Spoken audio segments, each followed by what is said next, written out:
Just watch me break it. I swear. You're falling into me, touch me.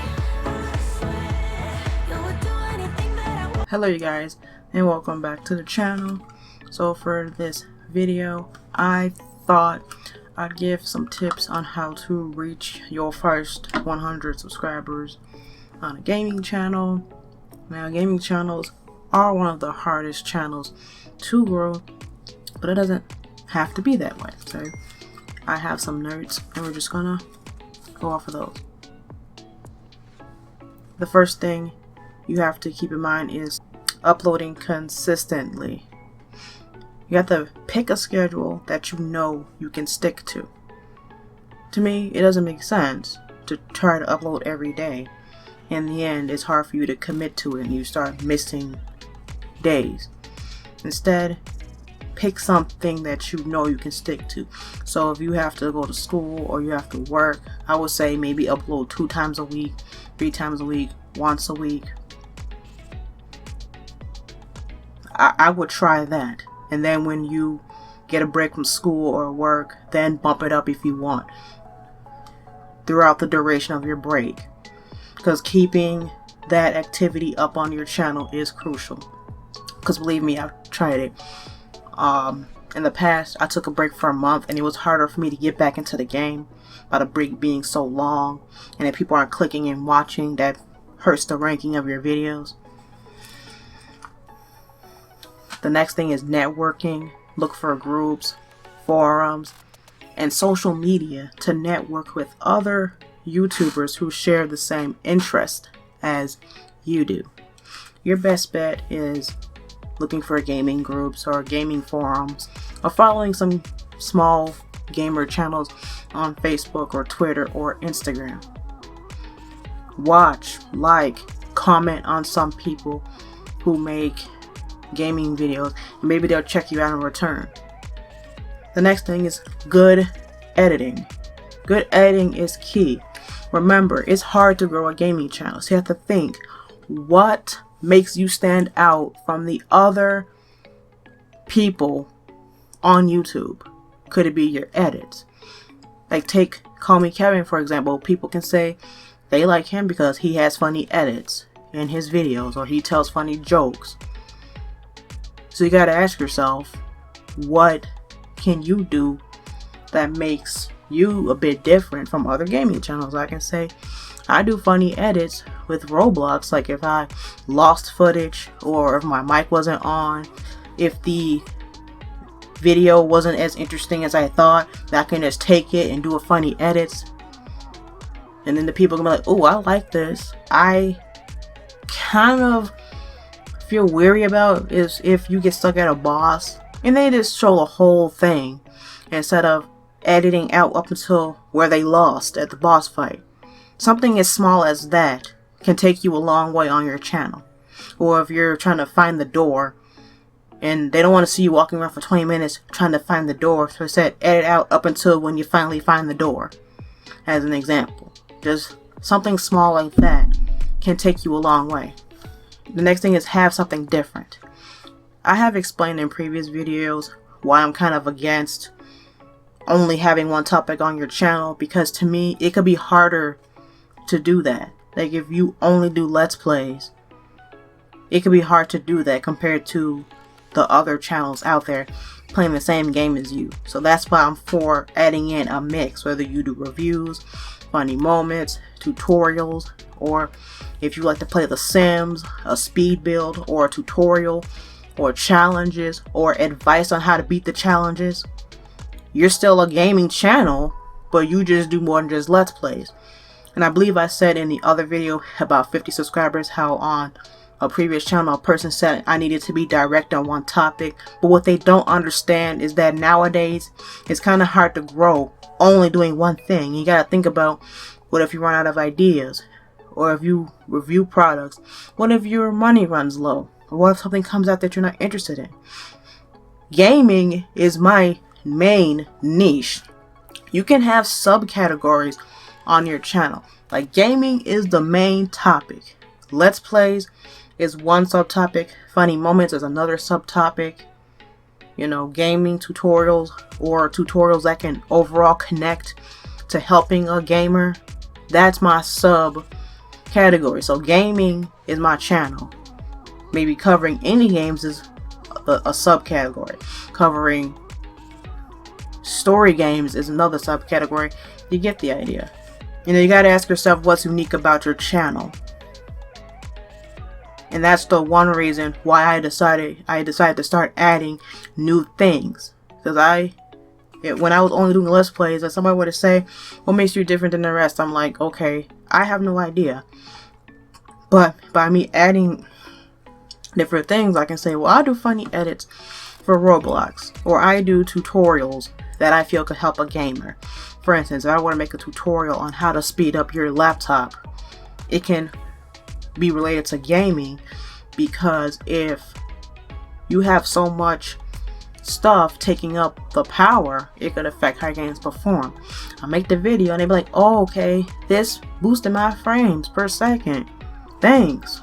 Oh, I didn't know this was making my games run so slow. So you see, just as long as you can somewhat connect the dots, then you're good.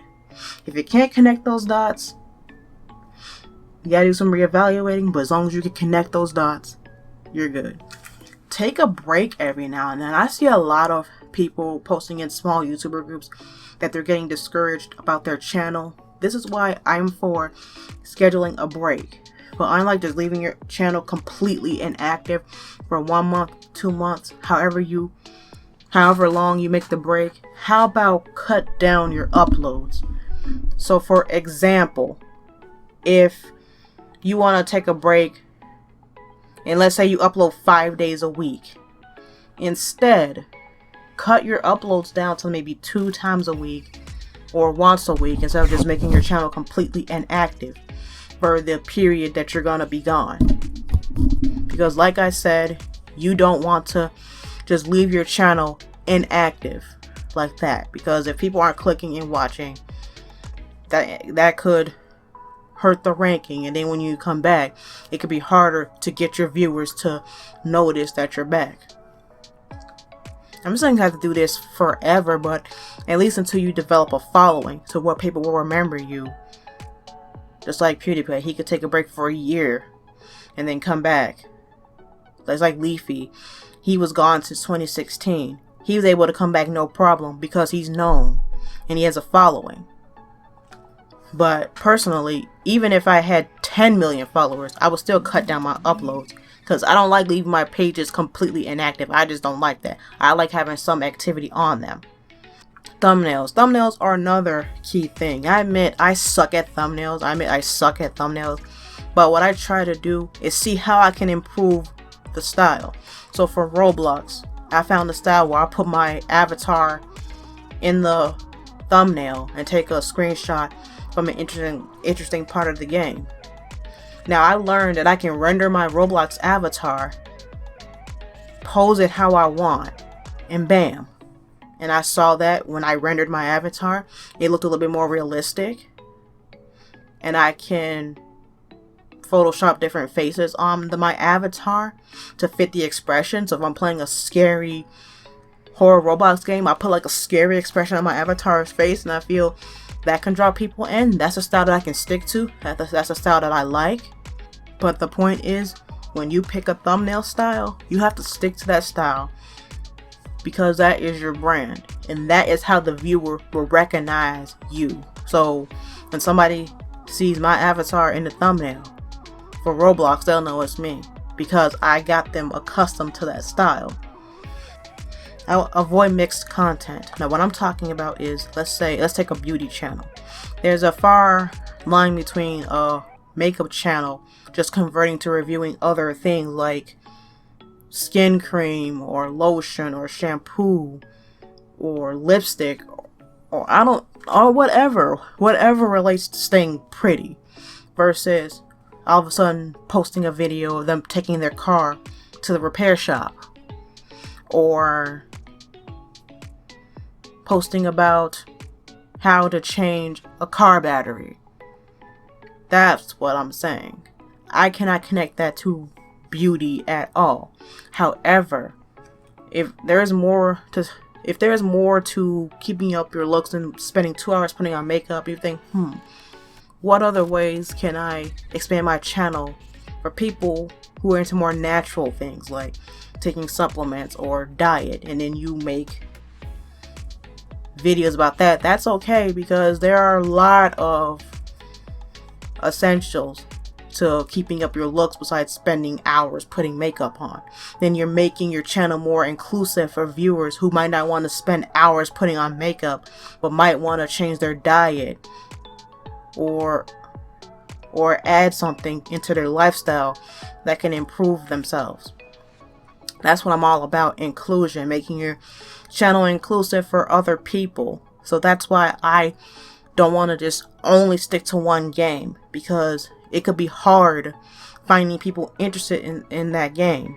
Like if I post in the group and half of them don't like Roblox, and what if that's all my channel's about, then I'm gonna have a problem. But if I add a mix in there, like, oh, they don't like Roblox, but they like The Sims or they like the Telltale series. So you kind of see how you're more likely to get more people in just by having that inclusion. Having a schedule, that goes back to what I said at the start. The viewer needs to know when you're posting, and if you do choose to have diverse content, at least have a schedule for it. Like me, Mondays and Wednesdays will be Life is Strange, since that's the game I'm currently playing. So the viewer expect Life is Strange on Monday and Wednesdays. Tuesdays I do tutorials and advice videos like these. So you guys know on Tuesdays, videos like these, unboxings, reviews, etc. Thursdays is Roblox / The Sims, which is a new addition to my channel, by the way. So you guys know to expect Roblox and or The Sims on Thursdays. But I'm going to do a pattern. Roblox, Sims, etc. So if I post Roblox, then you know next time is a Sims. When you see The Sims, you know Roblox. And then Friday, off-topic day, my new series, my new throwback series. The viewers know what to expect. And I feel that helped my channel in the past. A different one, of course, when I had a schedule. Because the content was mixed, but at least the viewer knew what to expect on what day. Tag your channel name in the tag box. You guys should be doing this, because when someone searches your channel, then those videos will pop up as well. It could help your videos pop up shout someone search your name. Promotion. You can't just only use one platform to promote your videos. Because I will only use Facebook or Twitter and wonder why no one's clicking on my videos. Because I'm not promoting it in as many places as I can. Because I can't just expect people to only see my videos on Facebook. So let's say most of my followers use Instagram or Twitter, and all I'm using is Facebook. So you see where I will run into problems. Another reason why you shouldn't just rely on one platform, because what if it shuts down? Like there is that mess about TikTok being banned in the United States. So let's pretend you only use TikTok for promotion. Now you're screwed. That's why I'm for using more than one platform. So if one platform goes down, you're like, oh no biggie, I've got this, let's move there. So having more options for promotion and posting content is crucial. And another thing is, if you do find a backup to YouTube, don't quit YouTube for that site, because you will never know. For instance, when VidMe was a thing, I liked VidMe a lot, but I didn't quit YouTube for VidMe. I stayed on YouTube and just used VidMe as a backup place for my content. Because guess what? VidMe didn't perform how people expected. Either that or the developers couldn't afford hosting and it had to shut down. So imagine if you quit YouTube for VidMe, you had to start all over. Whereas you're on YouTube, like, okay, I'm on YouTube, and then is be wary of the criticisms you implement on your channel. Now, just because someone points something out, that doesn't necessarily mean that's what needs to improve on your channel. Maybe they're just not familiar with your style. Like if someone tells you to be consistent with your thumbnail style, that actually would work, because the viewer will recognize you better just by your thumbnail style. Once it locks into them. Sometimes not all criticism you receive on YouTube is good criticism. And I have an example. On Share E back in 2017, this person's feedback was I had too many playlists. I need to put my gaming videos in one playlist and my vlogs in another. In my opinion, that didn't make any sense. So this person is saying, put Roblox, Sims, or whatever other games I'm playing all into one playlist. Like, why would I do that? Well, if the viewer is only interested in a specific game, and if I have it all in one playlist and they gotta search for all the parts, then they're gonna be put off. If they want to watch The Sims, and then after that there's Roblox, there's a Telltale, and they have to keep scrolling and looking for the next episode for The Sims, they're gonna be put off. Yeah, I mean, and then the guy said uploading 4 times a week made no sense. It probably didn't make sense to him because maybe his niche didn't call for upload too many times. But at least in my opinion, I feel 3 or 4 times a week is ideal, because if I have more than one topic on my channel and I only post once a week, if you're not interested in every single topic, and let's say it's next month before you see the next video from me, then at that point you're like, but if I'm posting a little bit more frequently, then there's a chance that you might see that ideal video you want a little bit more frequently. So the person might not necessarily know the goal you accomplish. My goal is to post a little bit more frequently to help me put out the content that I want faster. Meaning you see what you want a little bit faster. And I feel like I can accomplish that only posting once a week. So sometimes it's not always criticism. It just could be they don't agree with your style, which nobody is going to. But you have to ask yourself, why are people subscribed to your channel? And if you take away the sole purpose of them subscribing, because that guy doesn't agree with it or understand your goals, then you could reverse all the progress you made on your channel. And always learn from what didn't work in the past. So if posting once a week didn't work, but posting 3 times a week did, now you see. Or if only sticking to one topic ultimately made your channel drop, but adding different stuff helped you, you see what you have to do. Don't sub for sub or do any type of fake engagement, because people who sub for sub, they have no interest in your content. All they want is more money. I mean, yeah, they probably want to cheat their way up to the top to monetize, thinking they're gonna be rich fast, and they just want their numbers up when they don't give a rat's hat about your content. So make sure you subscribe and turn on the bell icon so I'm posting. Trial and error, and what I saw worked and didn't work on my channel. I feel I should share this because I'll never know, it could help someone else. I will see you guys in the next video.